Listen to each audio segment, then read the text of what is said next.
My name is Nora Bennett. I am 31 years old and I work as a respiratory therapist at St. Agnes Medical Center in Ashford, Ohio. The last thing my parents expected was for me to wake up after they had already decided I was too expensive to save. While I lay unconscious with machines breathing beside me and blood still being cleaned from my skin, my father stood in a hospital hallway asking one question: not whether I would make it, not whether I was suffering, but how much more it would cost. When the number was too high, he made a choice so cold it would have sounded unbelievable if I had not later heard every word repeated back to me. My mother agreed with him. To them, I was never really their daughter in that moment. I was a bill that had come due again. The truth is, that was not new. I had spent most of my life being treated like a debt they regretted paying. Ever since a serious illness in my teens drained money from the family, they had a way of reminding me that my survival came with a price tag. I grew up learning how to take up less space, ask for less, need less, and apologize for still being alive. What they did not know was that years before that night, I had made one quiet decision that would matter more than any of us understood. And when I finally opened my eyes, I did not scream, and I did not beg, and I did not ask them why. I made one calm move instead, and within 24 hours, the life they had built on lies began to cave in from the inside. Before I tell you how it all unraveled, tell me where you are listening from and what the weather feels like there right now. I want to know just how far a story like this can reach.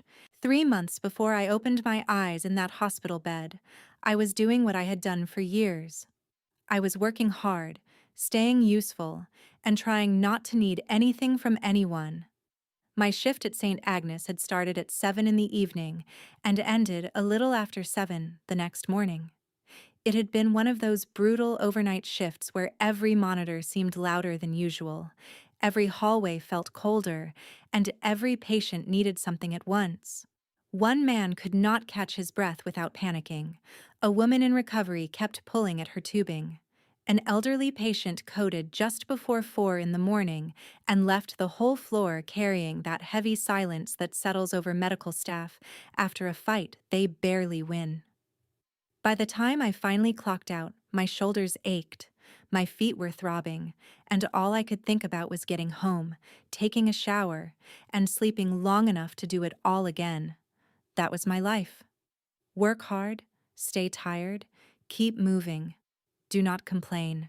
Do not become anyone else's problem. It was still dark when I pulled onto the road outside Ashford. The sky had that pale gray color that comes just before sunrise, when the town feels suspended between exhaustion and routine. I remember the red light ahead of me. I remember easing my foot toward the brake. I remember glancing at the dashboard clock and calculating how many hours of sleep I could get if I ignored my laundry and skipped breakfast. What I do not remember is the truck that came from the left and hit my driver's side door so hard it folded the frame in on itself. I do not remember the glass. I do not remember the sound. I do not remember pain arriving. Everything after that came back to me later in pieces from other people. The paramedics said I was conscious for less than a minute, long enough to give my name, long enough to gasp once when they cut my seatbelt. Long enough for one of them to hear me ask if I was dying. Then nothing. I arrived at St. Agnes, my own hospital, with internal bleeding, fractured ribs, a collapsed lung, bruising across my abdomen, and trauma severe enough that the team moved me straight into emergency surgery. People I had worked beside for years were suddenly standing over me instead of next to me. The first surgery bought me time. It did not solve everything.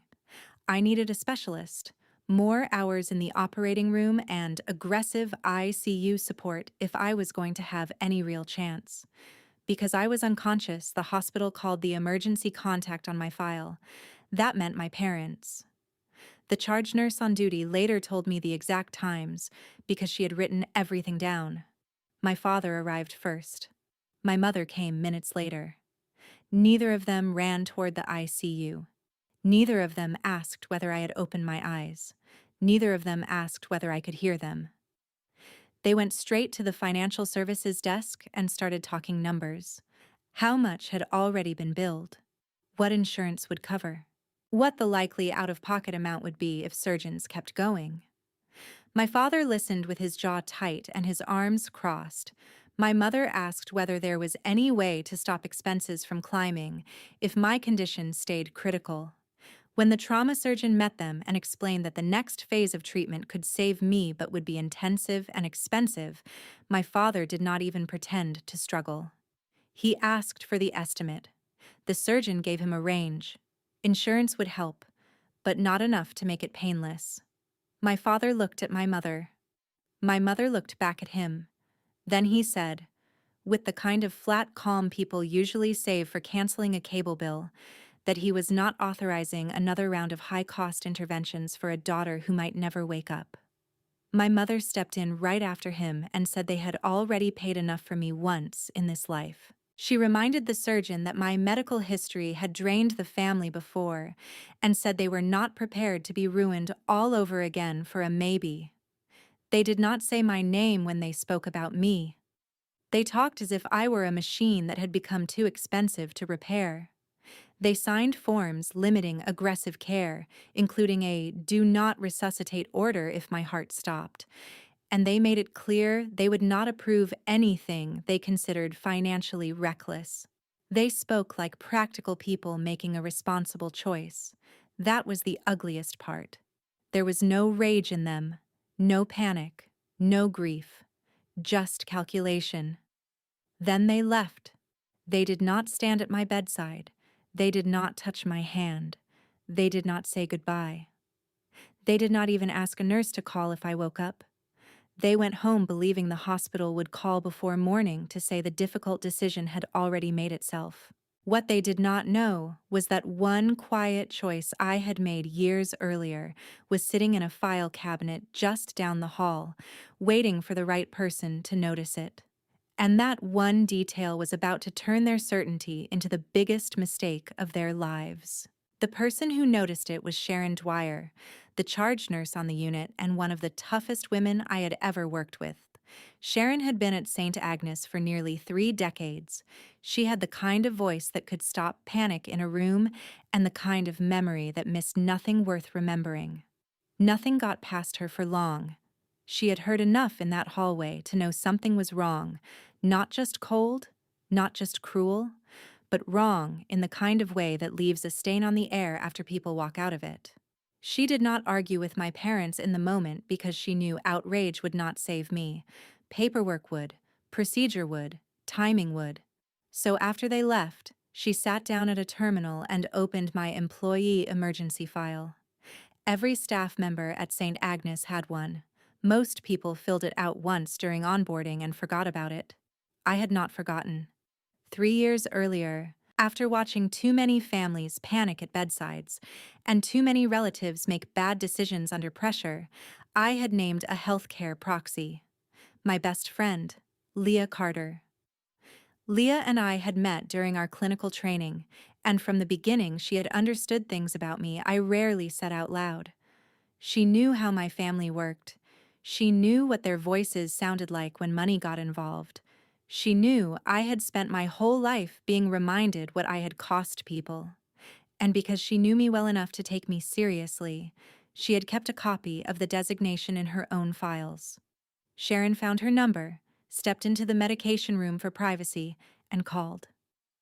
Leah picked up half asleep, and Sharon told her just enough. There had been an accident. I was in a coma. My parents had limited treatment. The hospital needed the person I had actually chosen. Leah did not ask for details twice.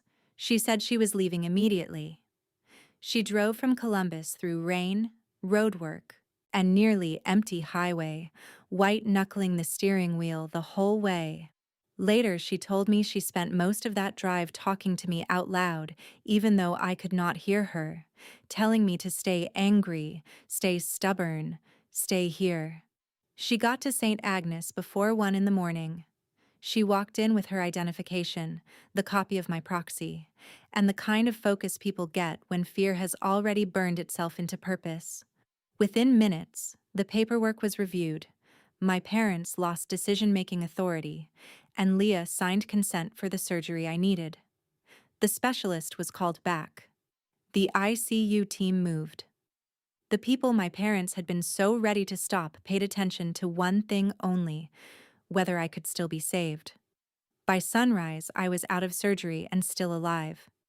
Barely stable, deeply unconscious, but alive. My parents did not know any of that. As far as they were concerned, they had made the practical choice and left the rest to fate. That should have been the end of their cruelty. It was only the beginning. Because once they convinced themselves I would not make it, they started treating my life as something already finished. My father used an old folder of paperwork he had kept from when I was younger: insurance forms, hospital releases, copies of my signature from years when I was too tired or too trusting to question anything. My mother, who knew exactly how lenders, title offices, and financial institutions processed documents, began using that information like a toolkit.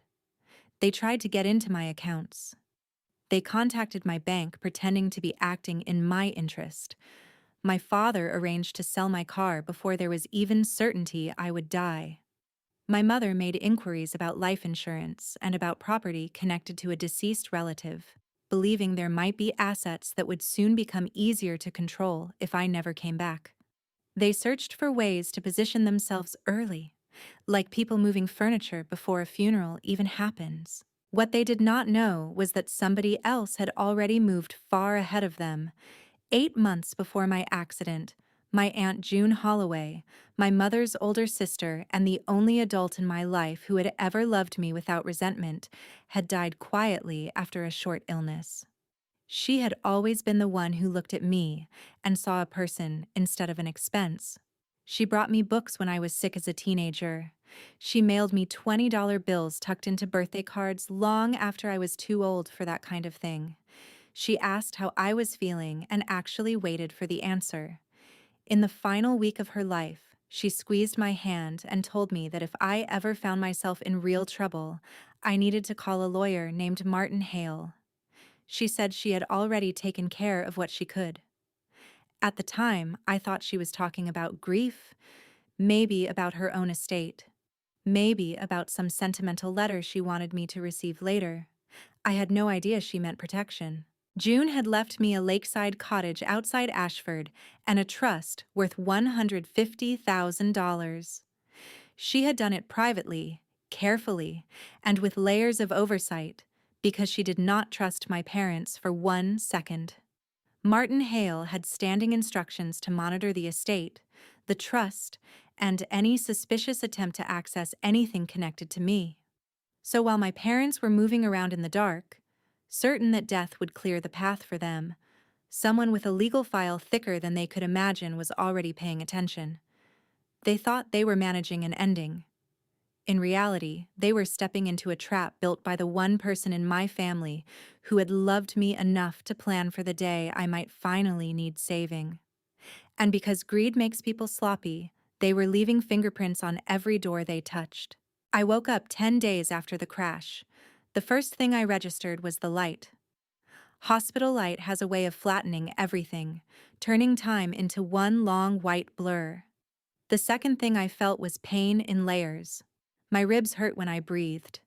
My throat felt scraped raw. My left side was heavy. My abdomen felt stitched together with fire, and even lifting my hand felt like an assignment I had not studied for. I blinked until the room came into focus, and the first face I saw was Sharon's. Not my father. Not my mother. Sharon. She walked over, checked the monitor, and then looked straight at me with that steady, no-nonsense expression she always had.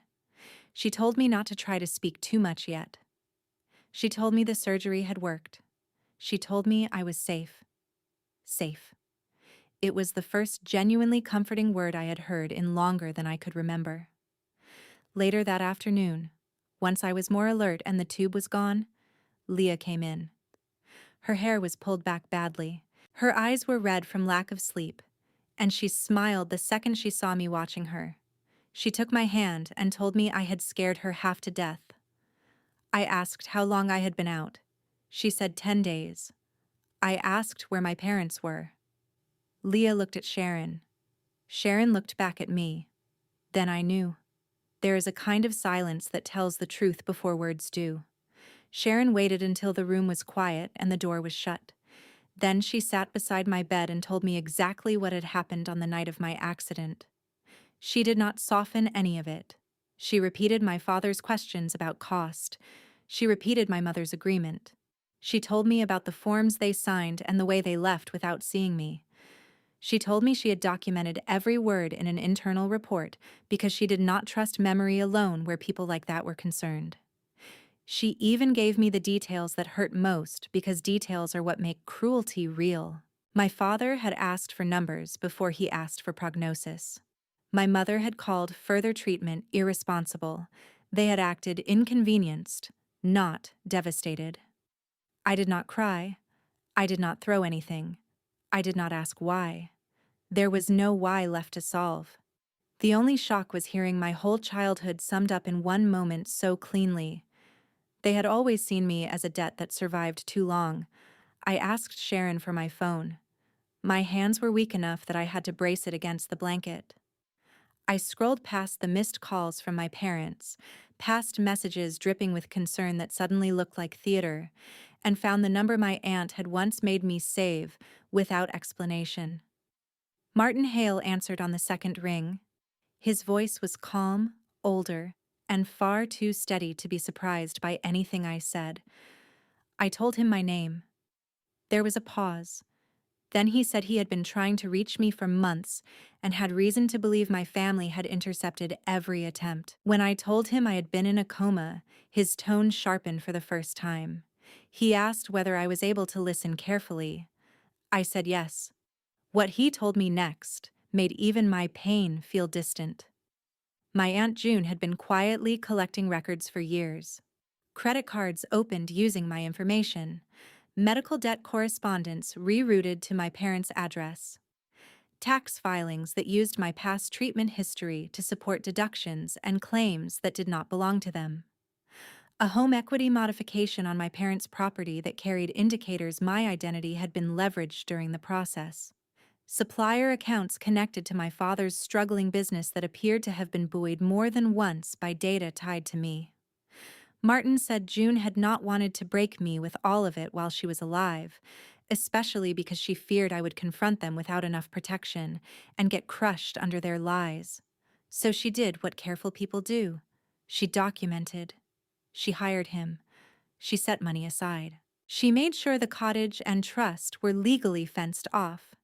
She left a sealed instruction packet and a handwritten letter explaining that if my parents ever moved against me in a moment of vulnerability, he was to move faster than they did. Martin told me there had already been suspicious inquiries after my accident, attempts to verify assets, attempts to establish authority. A forged document had likely been used or was about to be used. He said if I gave him permission, he would trigger emergency action immediately. I looked at Leah standing by the window. I looked at Sharon by the door.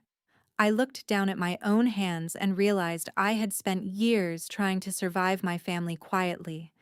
But survival and silence are not the same thing. For the first time in my life, I was not alone in a room where my family had tried to bury me under guilt. So I said yes. I gave Martin authority to act. He told me to rest, that he would be in Ashford before morning, and that my aunt had prepared for exactly this kind of day. When the call ended, I set the phone down on my chest and stared at the ceiling. My parents still believed I was weak, half gone, and easy to move around like paperwork. They had no idea that with one quiet phone call, I had just invited the truth to their front door.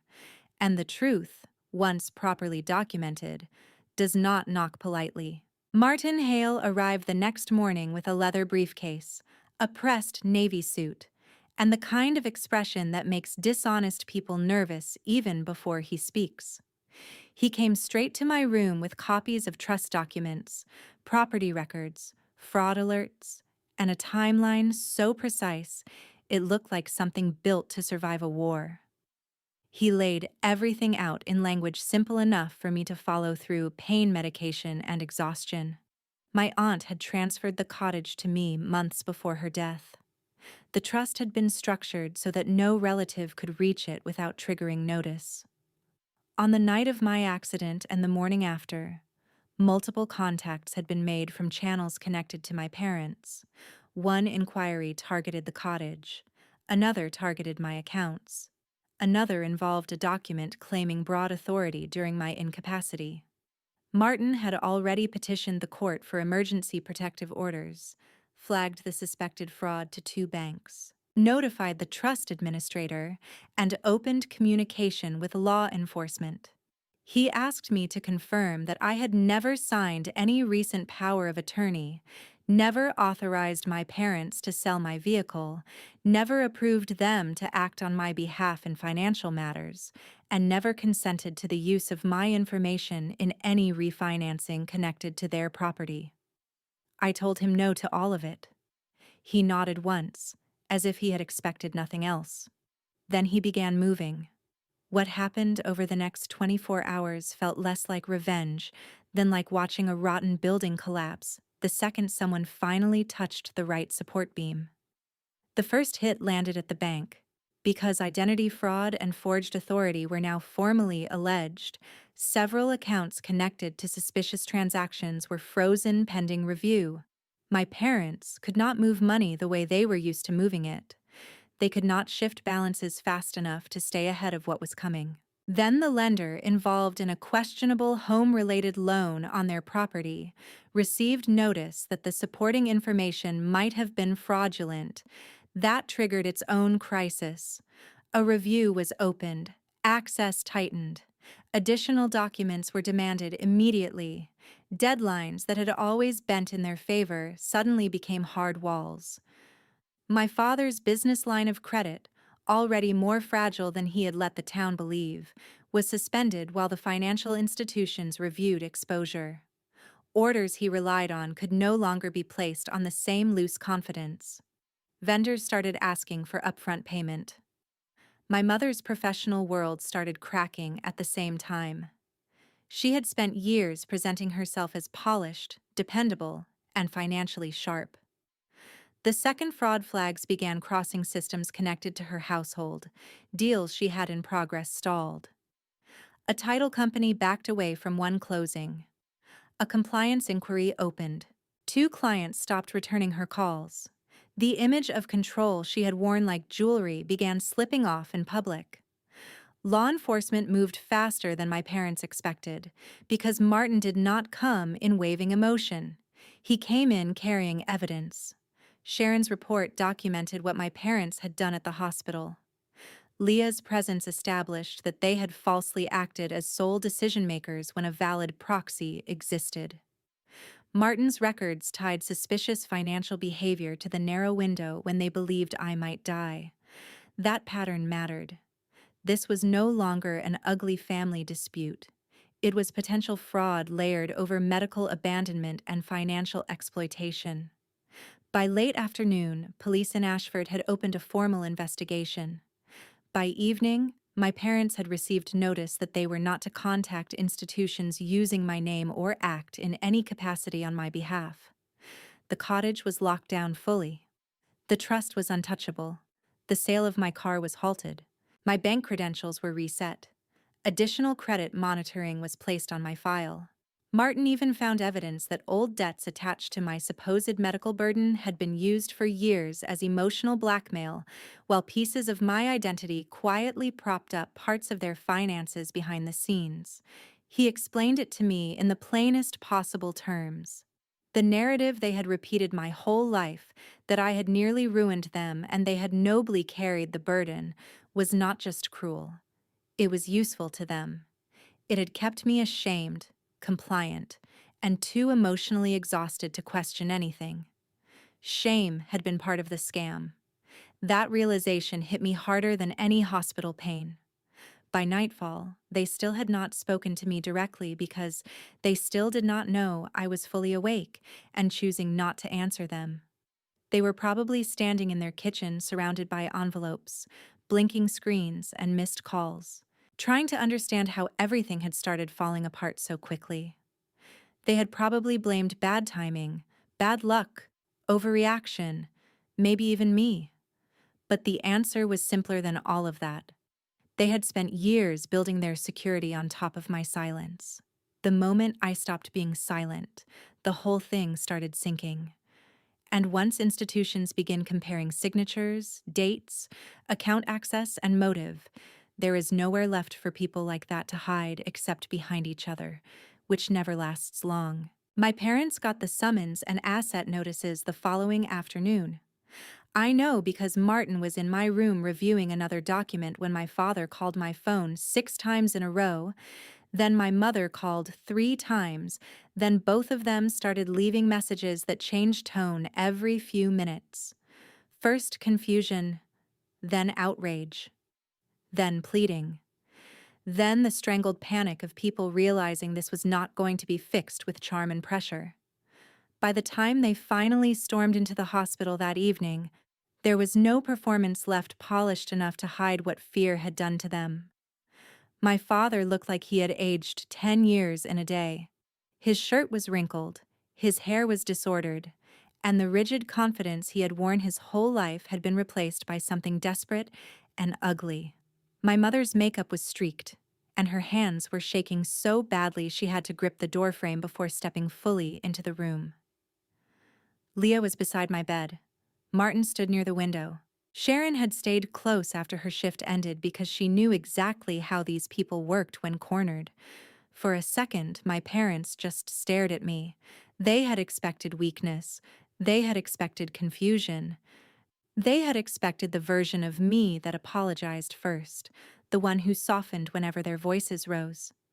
Instead, they found me sitting up, pale and bruised, but fully awake, and looking at them like I could finally see the whole shape of their lives.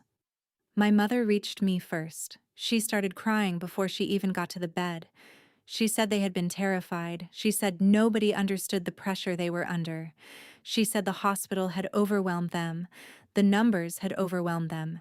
Everything had happened too fast, and none of this needed to become public if we could just talk like a family. She tried to touch my arm. Leah stepped between us before her fingers landed. My father tried a different strategy. He went straight to anger.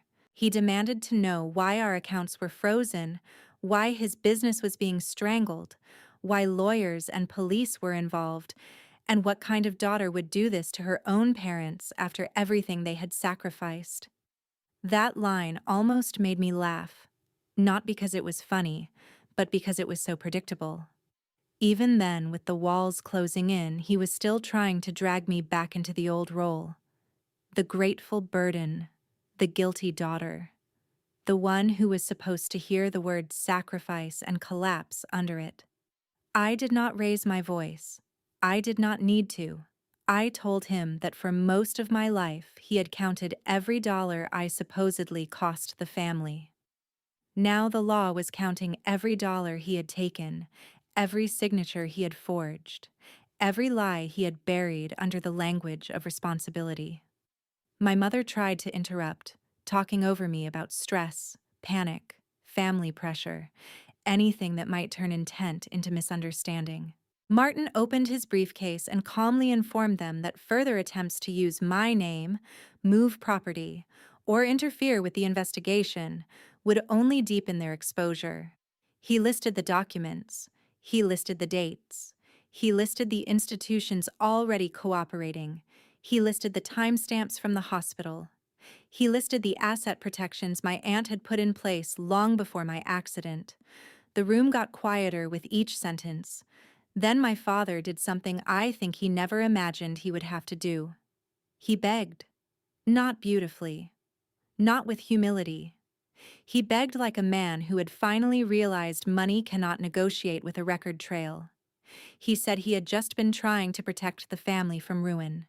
He said he had been drowning. He said he had made hard choices no one appreciated. I looked at him and told him he had chosen money over his daughter, and now money had chosen to leave him too. That was the moment something in his face broke. Not softened, broke. He knew then that I was not going to rescue him from the consequences he had signed with his own hand. My mother sat down hard in the visitor chair and covered her mouth, not because she was grieving me, but because she could finally see the size of what was coming for them. After they left, Ashford did what small towns always do. It talked. Quietly at first, then everywhere. My father had built his reputation carefully. He had been the reliable man behind the counter at Bennett Farm Supply.